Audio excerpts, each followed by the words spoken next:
De volta com o Conexão Saúde, nosso entrevistado de hoje é o Dr. José Maria Cota Júnior, cardiologista, está conversando conosco sobre os problemas do coração, já conversamos sobre infarto, conversamos sobre colesterol elevado.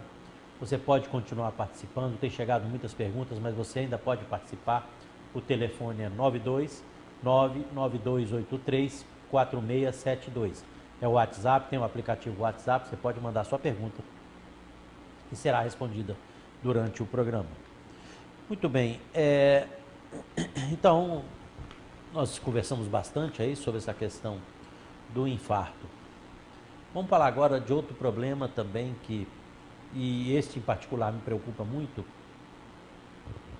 porque é muito comum, né, as pessoas sofrerem de pressão alta.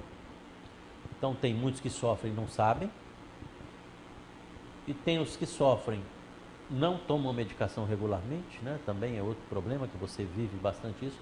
Por que que eu percebo isso? Como tem, não vamos discutir sobre isso, mas como tem essa relação com a questão do problema de ereção, muitos homens param de tomar os medicamentos porque eles acham que depois que começaram a tomar os medicamentos, começaram a ter problema de ereção. Enfim, na mídia, alguns meses atrás, também houve uma discussão sobre níveis de pressão normal, né? Me parece que já mudaram um pouquinho de novo. É verdade que teve época, Cota, que eu sei que você não viveu essa época, mas assim, que nos livros que eram pressão alta, era uma coisa assim, acima de 16, acima de 17, já teve isso realmente? Exatamente, no começo era assim mesmo. Era considerado hipertenso pessoas quando chegavam a pressão de 18/10. E aí esse número foi reduzindo. E interessante que aqui no Brasil é um dos países que são mais rigorosos em relação à hipertensão. Os valores que são aceitos hoje no Brasil para hipertensão são até mais rígidos, se for comparar com os Estados Unidos e Europa. E quais seriam esses valores normais? O que quer dizer o nível pessoal? Todo mundo fala 12/8. É isso mesmo? Tá. Bem, a diretriz de hipertensão deve estar sofrendo mudanças. E hoje, o que nós temos? Hipertensão normal, colocar de uma forma mais fácil de entender, é uma pressão que fica ali de 12/8 até 13/8,5. E hipertenso mesmo é a partir de 14/9. Existe a pressão que a gente chama de limítrofe, fica entre a pressão normal, né, vamos dizer assim, entre 13/8,5 a 14/9, e a pressão ótima é aquela que fica abaixo de 12/8. E é uma coisa interessante, Anuar, que é comum chegar no consultório e falar: doutor, eu estou com pressão baixa, a minha pressão está dando 11/7.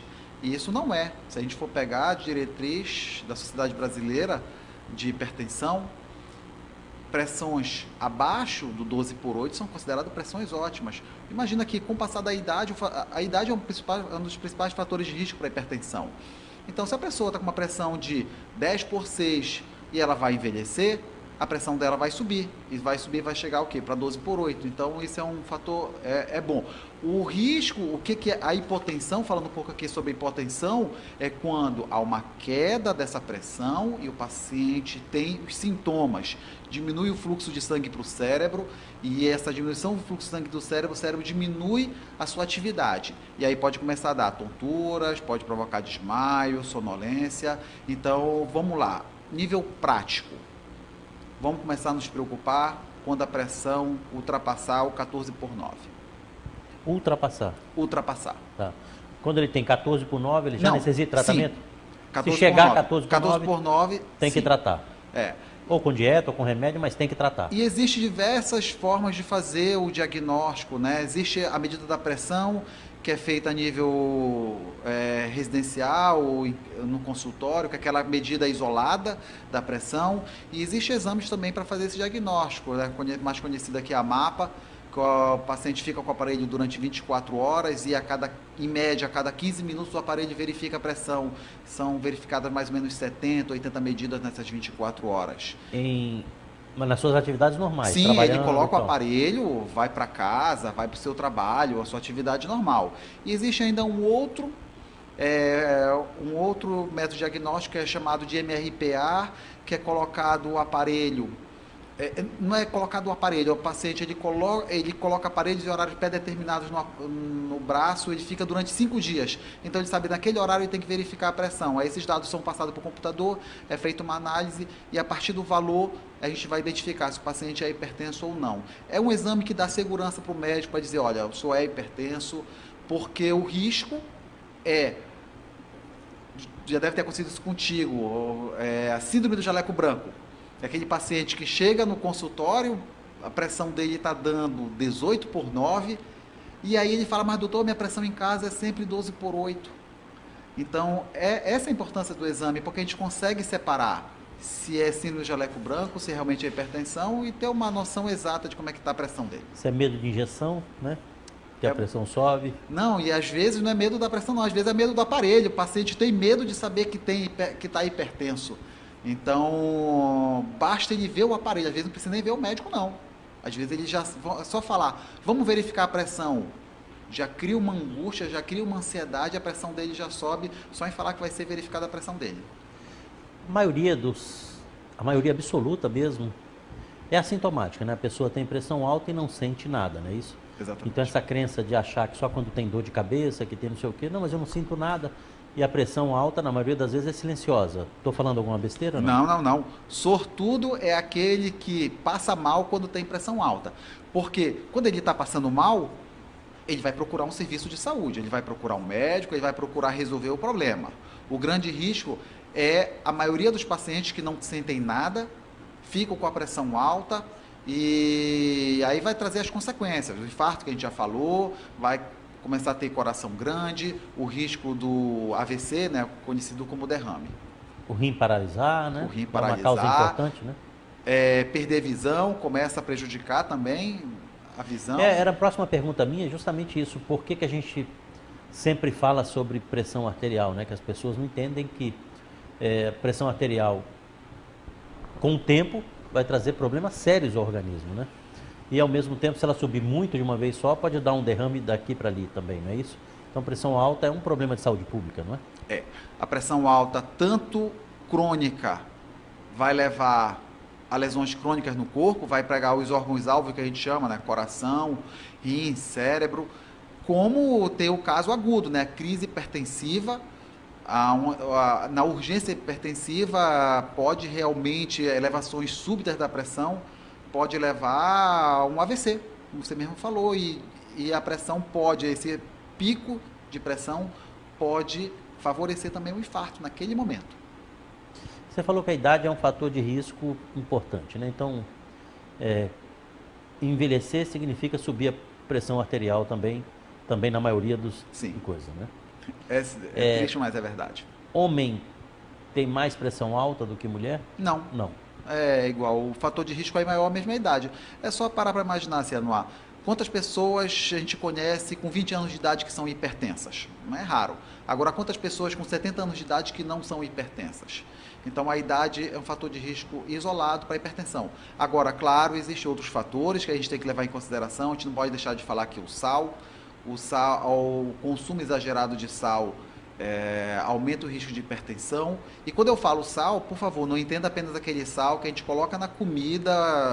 Diz, mas eu não coloco muito sal na comida. Pão francês tem sal.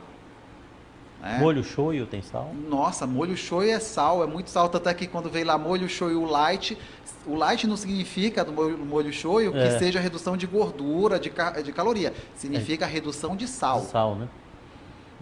Embutidos. Sim. Então, às vezes, a gente pensa, não como muito sal. E quando vai somar o sal ali durante o dia todo, come uma quantidade acima do recomendado. Mas o sal é um fator a ingesta é um fator de risco para pressão alta? Sim. Mesmo em quem não tem tendência? Mesmo quem não tem tendência. Agora, é importante aqui eu falar um ponto, que existem as pessoas que são sal sensíveis. São aquelas pessoas que, com uma quantidade pequena de sal, já aumenta a pressão. E existem pessoas que comem sal numa quantidade até acima do recomendado e o nível de pressórios aumentam de forma leve. E o que a gente sabe hoje em dia é que pessoas da raça negra são mais sal sensíveis.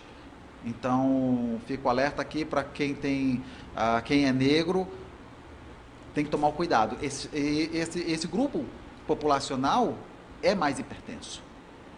Então, Entendo. precisa de um cuidado maior ainda. Então a dieta com redução de sal também atua de forma preventiva, não só como tratamento Sim. para você. Estou Gordura. envelhecendo e pretendo ser um dos sortudos de não ter problema de pressão, né? Então Aí, o que é que tem a que ser dieta, feito? exercício físico, isso ajuda muito. É dieta balanceada, redução de sal, controle do peso. Eu tenho pacientes que eram hipertensos que deixaram de ser hipertensos perdendo peso, Certo. né? Atividade física, o estresse.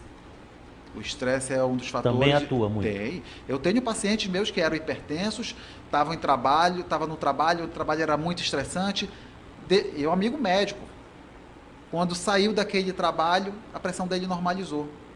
E era interessante que antes a pressão dele não controlava direito com medicamento. Entendo. Bom, nós vamos ter que ir de novo a um rápido intervalo comercial. Volto a lembrar que você pode continuar participando. O telefone é 929-9283-4672. Questão de 2 minutos, voltamos aqui com Conexão Saúde.